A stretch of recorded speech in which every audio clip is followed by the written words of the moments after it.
I'm visiting today with My Insurance guys, Trent and Michael. And of course, first of all, welcome guys. Great to see you. Thanks. I have a question because when I was in radio, my first question I always found most interesting, nature versus nurture. Would you be doing this if your father wasn't an insurance agent? Well, it's funny because the grooming started at a young age, so I have fond memories of being 6 years old and stuffing calendars and things like that for the family business, and so But did you have a sense of insurance at that age? I mean, what it represented? I only the security knew aspect. Not a clue.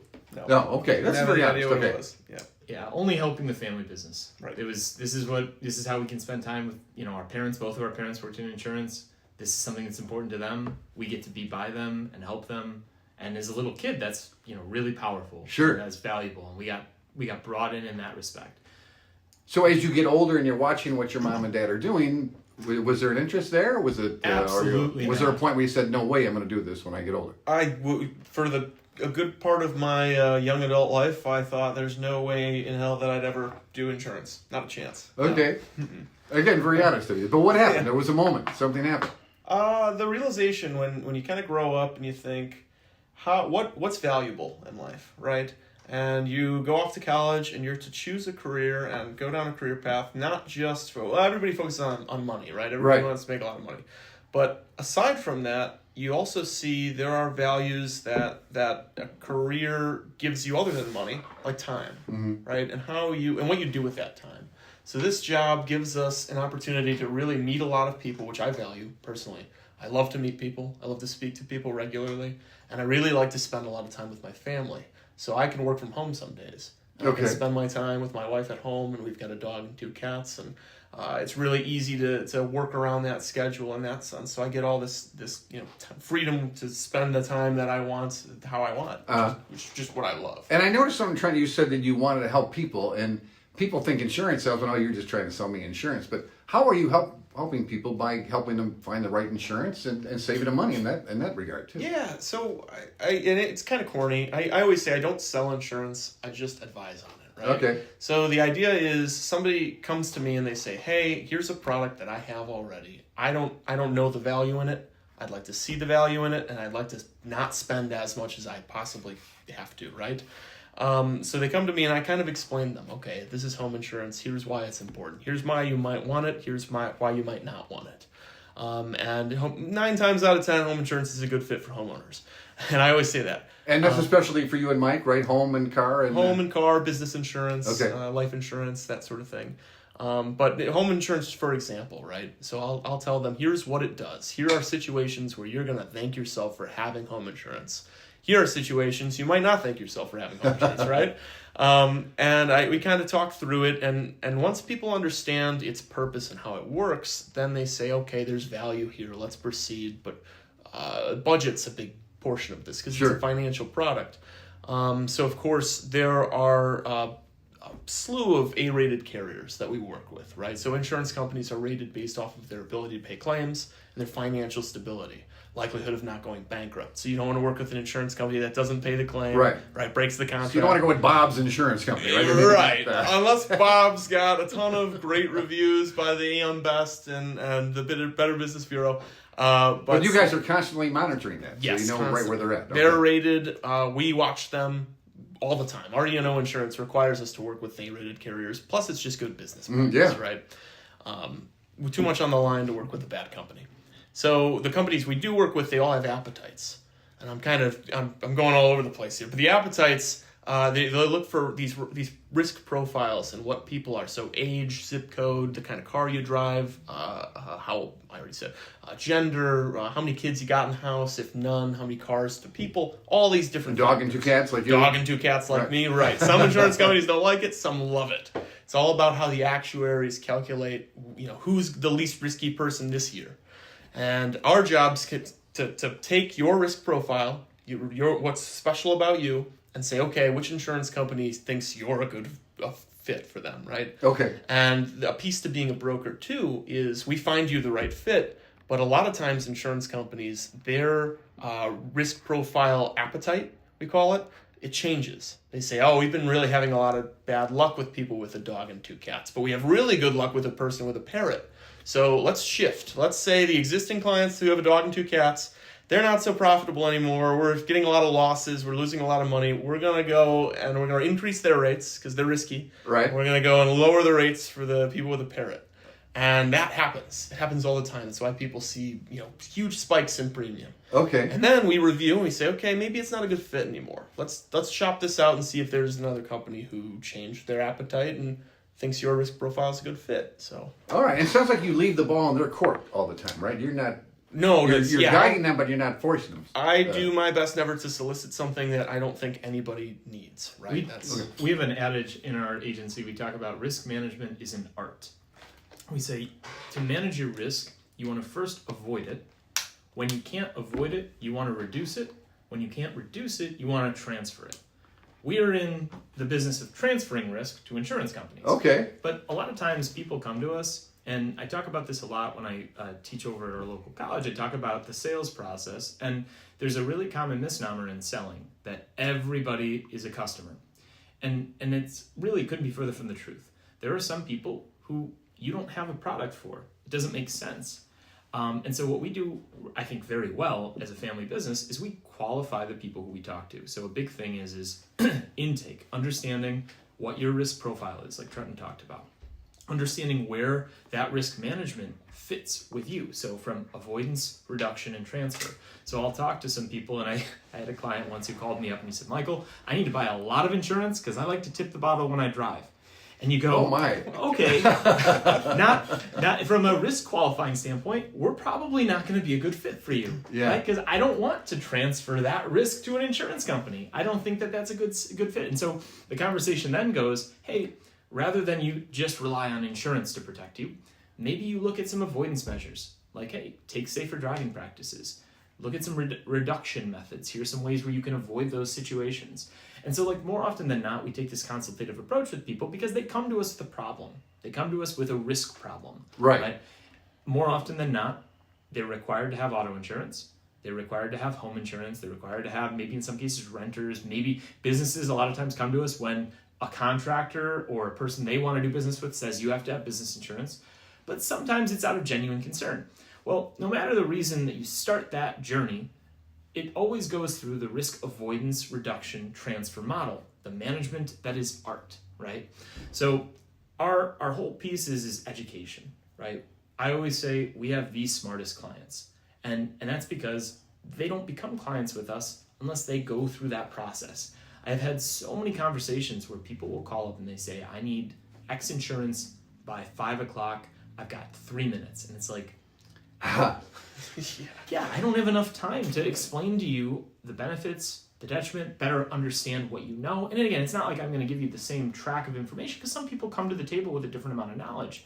But now, if you were money hungry, you would have just taken that. You would have taken that, right? You would have just said, exactly, we'll make this work somehow. Right. And that's like, you see that a lot in the insurance industry. Like in any industry, there are a lot of people who are starting out and they're in a really, really tough spot. And so they're willing to compromise to be able to get business. And that over time, that really spells badly for you down the road. And so, like, I've been doing this for about 15 years and our family's been in the business for over 40 years.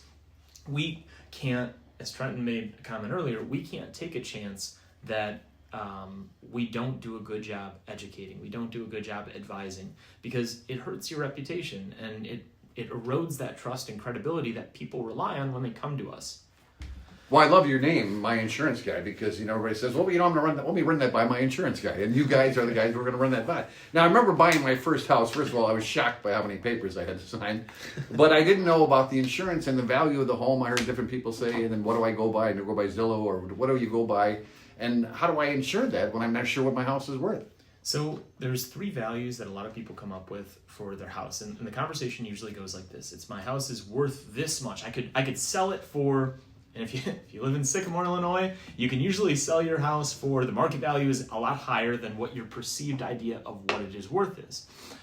So like I had a client who said, I could sell my house for $300,000, but you're insuring the house, or in this case, they were insured with somebody else, was insuring the house for $400,000. So the comment is, I think I'm overinsured. Well, I explained there are 3 values for your home. There's your tax assessed value, there's your market value of your home, what you could sell it for, and there's the cost that it would be to rebuild it. In Illinois, the Department of Insurance regulates the type of home insurance products that can be sold. There are 8 different policy forms that are most common in Illinois. The HO3, or Homeowners 3 form, is a standardized form that's sold and required by mortgage companies that says you must insure your home not for its market value, but its replacement cost value. This is a stipulation of every conventional mortgage you're going to find. So more often than not, you knock on somebody's door and they have a conventional mortgage like most of us do. They've got an HO3 policy that stipulates replacement cost. I'll speak a little more on this. If you go to a place like St. Charles, this is a really interesting kind of concept to market value, and this gets into a little bit more business. There are homes you can buy in St. Charles for $500,000, $600,000, $700,000 that the rebuild value is $1.7 million. Wow. And you go, how is this happening? But you look at what their tax assessed value is, which is in how much it was improved, and it was in their property value, and their property taxes on some of these homes, $30,000, $35,000. Well, what happens is the property tax value, right, brings up what your property tax obligation is. It lowers the market value of your home, but it does nothing to the cost to rebuild it. Here's where it gets tricky. You buy a $500,000 house. You have a kitchen fire. The house costs $1.5 million to rebuild, but you got a deal because you're okay paying the $35,000 of property taxes every year on it. Fine. But that kitchen, to replace that kitchen, it's going to cost you $150,000, $200,000. Yeah. Which is half of the market value of what you paid. But you're not going to have a charred up kitchen. And the insurance company goes, well, what did you insure your house for? Did you insure it for the $500,000 that you paid for? Did you insure it for the rebuild cost? If you insured it for what it was valued at market value, they will only pay you a reduced loss settlement for the kitchen. But if you insure it for rebuild value, and this is why banks require it, they will replace the kitchen. Banks want to protect their assets. Right. Okay. That's really interesting to know. Now, what's I hear the term umbrella policy all the time, and I always wondered about what exactly that is, because I always hear, if you're going to insure your house, then why not put the car in there too, and it can save me money that way, right? Yeah, so if you think about personal insurance, I think about it in 2 segments. You can insure your stuff, and you can insure the risk you might get sued. So, we put it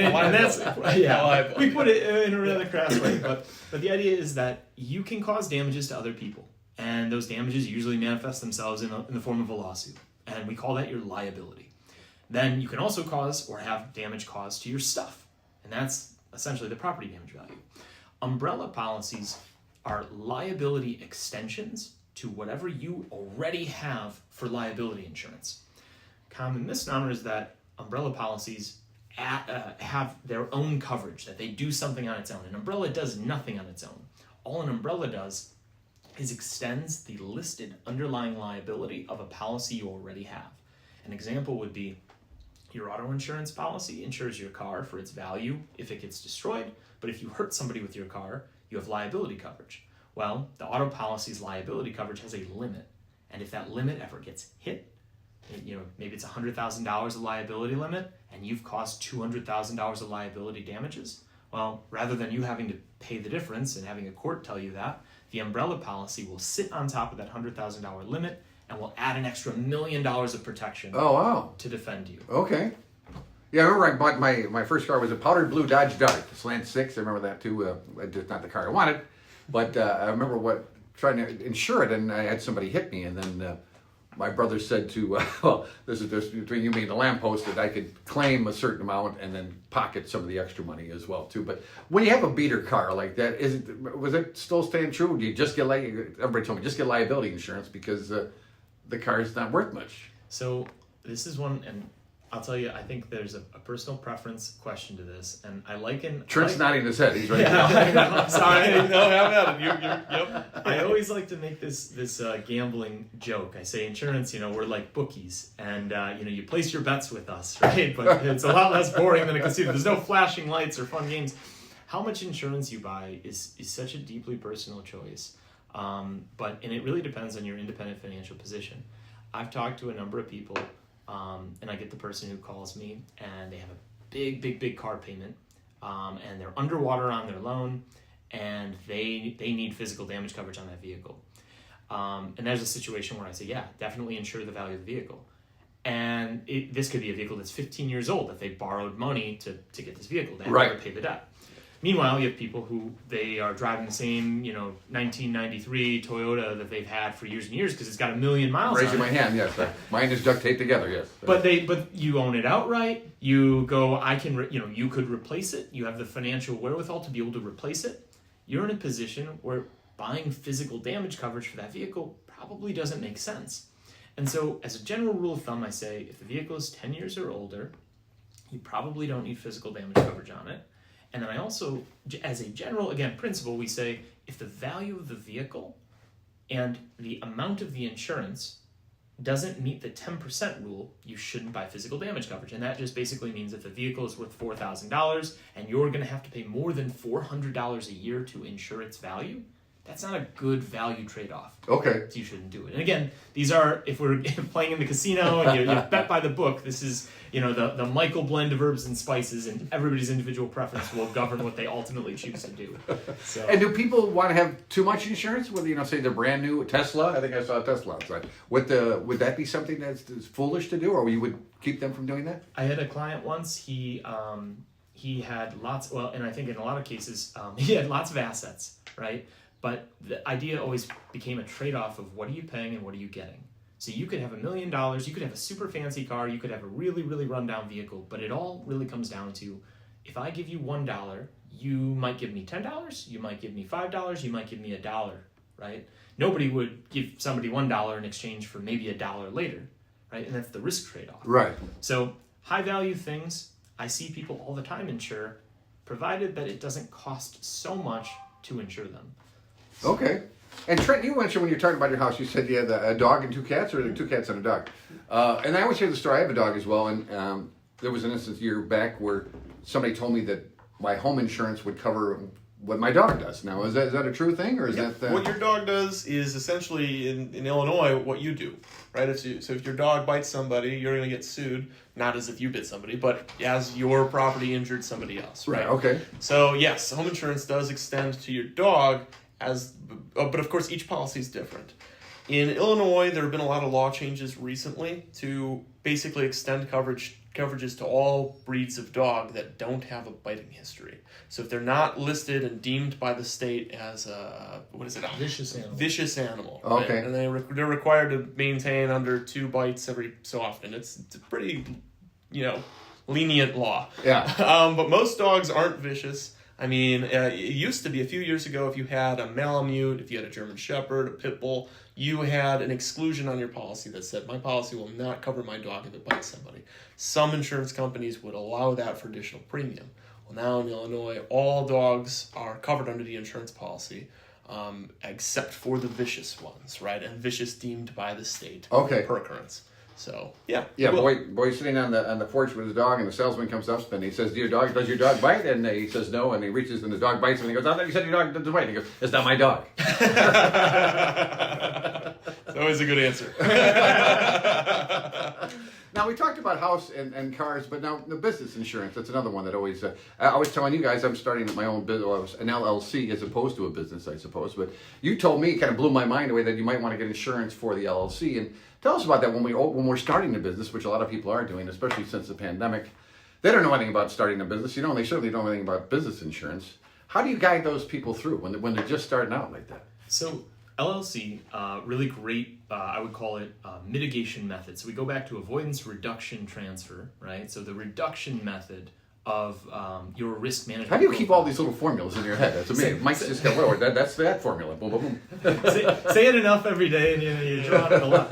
But so again, like you're talking about you started a business and you want to reduce your risk. The first thing I would tell somebody who's starting a business is I'd say, hey, what is it that you're in the nature of doing? Are there things that you could do to make your business safe for the people around you? These are avoidance things. These are things like not using, harmful materials, not producing the product in an unsafe way. Things that more often than not are common sense. And there are actually in a lot of industries standards on how things and services are rendered and produced.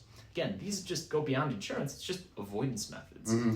Then there are reduction methods. These are things that you can employ beyond just best practice that can reduce your risk even further.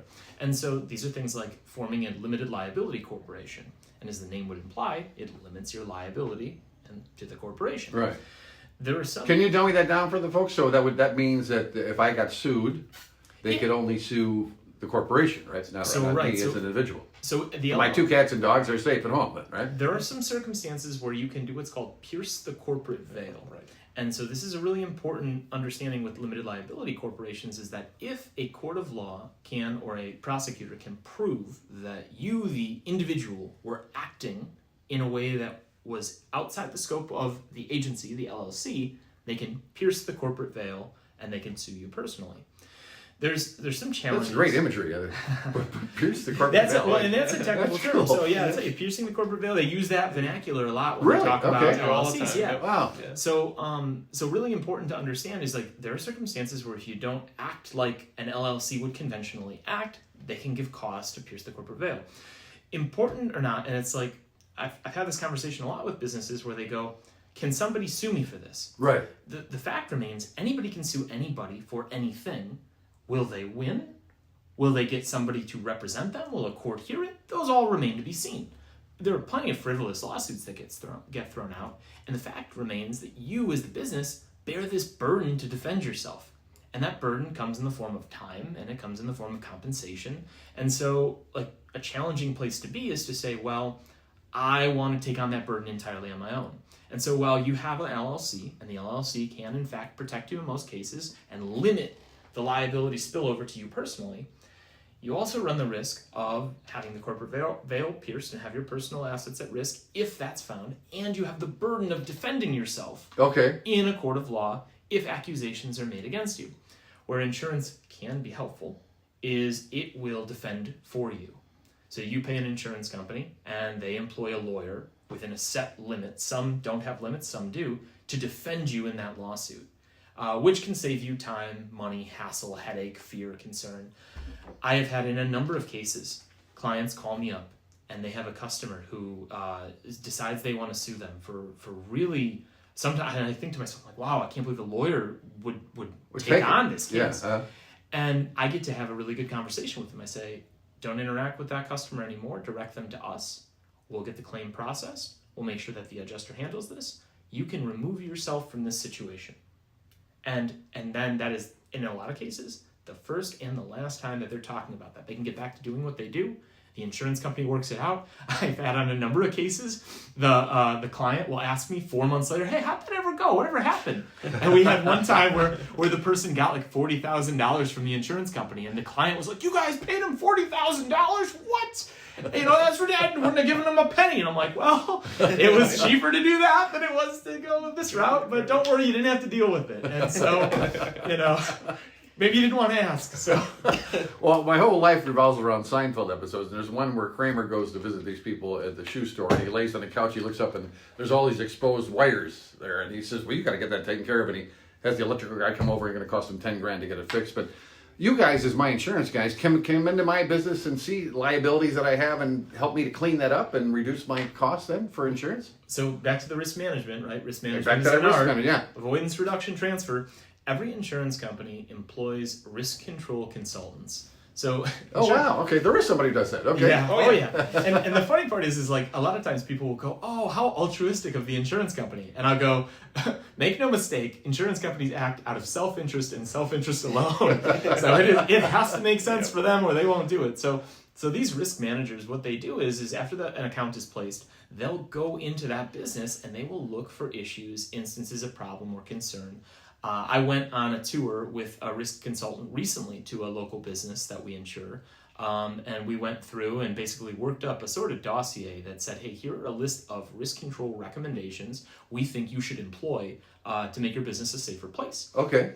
This was a really old building. They didn't have a sprinkler system, and there are these things you can buy. They're called fireballs. It's a really cool title. You pay $100 for them, and when they get hot, they explode like a fire extinguisher. So rather than them retrofitting this really old building with a $250,000 sprinkler system, right, the risk control recommendations were, well, you could put these fireballs in these, put it by your breaker box, put it over here where your lights are near a drape or a curtain. Okay. And that can help lessen your risk. And if you do that, if you employ these mitigation methods, we'll discount your insurance premium. It doesn't always happen that way. Uh-huh. In that particular case, the underwriter then goes, wow, they took great care to, do what we were recommending after we had issued the policy. Come renewal, this is a good risk. They listen to risk control recommendations. They care to not have to turn in claims. Right. Get rewarded in rate decrease. So Okay, so it pays off in the long run, doesn't it? That's great. Absolutely. We've been talking to My Insurance Guy. They should be your insurance guys. And the best way to get a hold of you guys is just myinsuranceguys.com. Yep. So you go myinsuranceguy.com or our 800 number, 800-644-0950. We meet and we have a really nice Calendly link. You can schedule an appointment with us or you can call us directly and we're available to talk and advise. If I ask for one brother over the other one, will the other one get mad? You can. Trenton knows everything there is to know about insurance. You'd be in great hands with him. So. How is it working together with you? Because I worked with my brother for a while, and to be honest with you, it didn't work out so great. So how is it working with each other? Well, we're being recorded. No. I think in general, so being the older brother in the relationship, I had an opportunity to work in the family business before Trenton, only because I was 18 before Trenton, so I got licensed at 18. Right. Trenton got licensed at 18 as well, so I had the joy of showing him what I know.